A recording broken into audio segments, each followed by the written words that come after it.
Your question is great. I mean, it sums up my view, which is that the scholarship is there, right? Can you improve on Smith and Ricardo and Hume? Bastiat, no. But you need to sell it better. I mean, I do debates with people in Washington, and I'll have my numbers, and I'll do the PowerPoint presentation, and I'll show how trade is good. And the other person says, well, you know, because of Chinese imports, this textile factory closed in North Carolina, and all these people lost their jobs, and the guy went home and kicked his dog. And those stories are evocative. And I don't know if we are capable of, well, in this Twitter environment where you have to speak in sound bites. I think the playing field for the pro-trade versus anti-trade debate is tilted to the anti-trade because it's easier to come up with the imagery. We need better imagery. We need better stories. We need to talk about the textile factory in North Carolina, and these people lost their jobs. What about the single mother of two who has to pay a lot more for her clothing because the U.S. tariffs are 1.5% on average, but in clothing it's between 10 and 20%. And clothing and tariffs on food are higher than everything else. And duties on lumber, cement, and steel, the ingredients for shelter, means that all food, clothing, and shelter, life's necessities, are more expensive. And who pays more for life's necessities as a proportion of their budget? Lower income Americans. So it's the single mother of two who has to pay more for her shoes and her socks for her kids, who we should be thinking about just as much as a textile worker who loses his job, who is then re-employed because of foreign investment in South Carolina. And we need to talk about the candy factory that leaves Chicago because it's too expensive. The sugar is too expensive for them. We can turn it around. Buy American, I think there are a surprising number of Americans who are skeptical of that. I mean, 55% of U.S. imports are imports by U.S. producers, whether they're raw materials, components, capital equipment. Most Americans don't know people who lost their jobs because of trade. Something like 2 to 3% of all job losses attributable to import competition or outsourcing. But every American benefits by driving in cars that have some foreign components, or speaking on foreign-made cell phones, or listening to Lou Dobbs rant about trade on their foreign-made flat-screen televisions. So we need to, there is something incongruous here. I think what has to happen is we have to overcome these myths. There are 3 myths that have just permeated the American debate, and that is that the manufacturing is in decline. It's not. That the trade deficit means that we're losing at trade. It doesn't. And that we don't enforce our trade agreements, which is just simply not true. I think we've turned it in the United States, quite frankly. I think our flirtation with protectionism bottomed out, and we're starting to come back. And people say the United States has turned protectionist, but we really haven't done much. In the last Congress, there were about 36 pieces of legislation introduced that I would characterize as protectionist. None of them passed. None of them were even brought to the floor for a vote.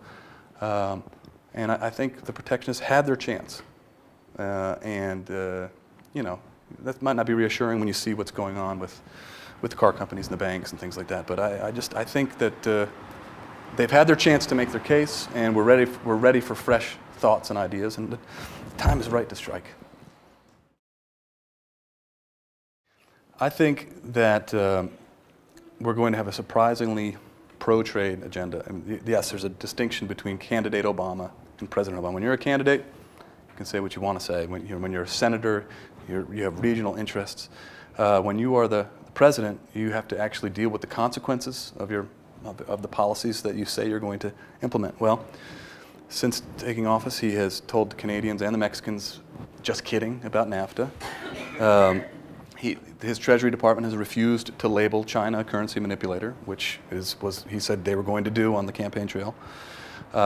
His new the new U.S. Trade Representative has outlined a fairly comprehensive pro-trade agenda. Panama is in the works to conclude that. Colombia would be next, and even Korea. And strange bedfellows. This is what this is all about. I don't think Obama necessarily thinks trade is great, but he wants to be an international superstar. And one of his major objectives is to overcome and compensate for the mistakes made because of U.S. unilateralism and foreign policies under the Bush administration. Well, you can't compensate for foreign policy unilateralism by taking the Colombians to the trade altar and then ditching them and shaking hands with Hugo Chavez.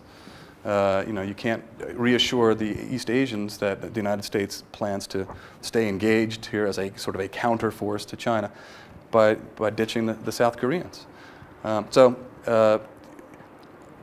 Having pro-trade policies is a necessary condition of having a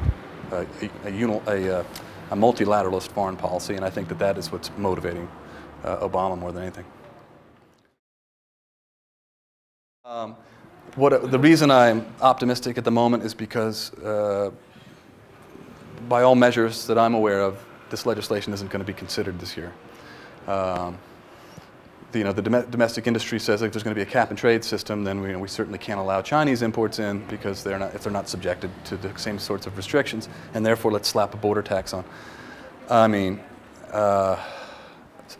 eventually something is going to happen, and hopefully it can be something that is not trade diverting, and maybe there's other ways countries can compensate if in fact there is some sort of a it's grand coming together over carbon emissions.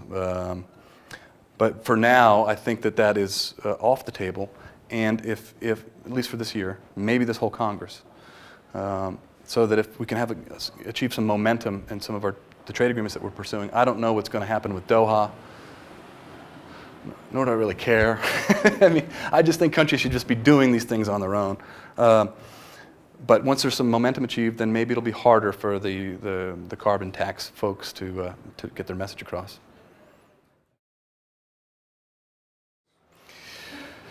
Yeah, yeah, we need to take these guys to task.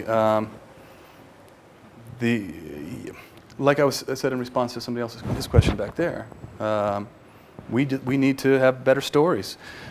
IPN has been involved in some educational videos, which I think help. We just need to figure out a way to proliferate those and get them in front of more people's eyes. We just need to come up with the facts. Some of the facts that I had here, if we can present them in a commercial, I don't know, handing out literature, whatever it is. But like I said, the scholarship is there. We just need to figure out a way to put our heads together and make these points, regrettably, in sort of soundbite fashion, so people are quick to pick up on it, and they can conjure it up when somebody's barraging them with this mythology. We need media specialists, psychologists, people who have skills that I don't have. Yeah.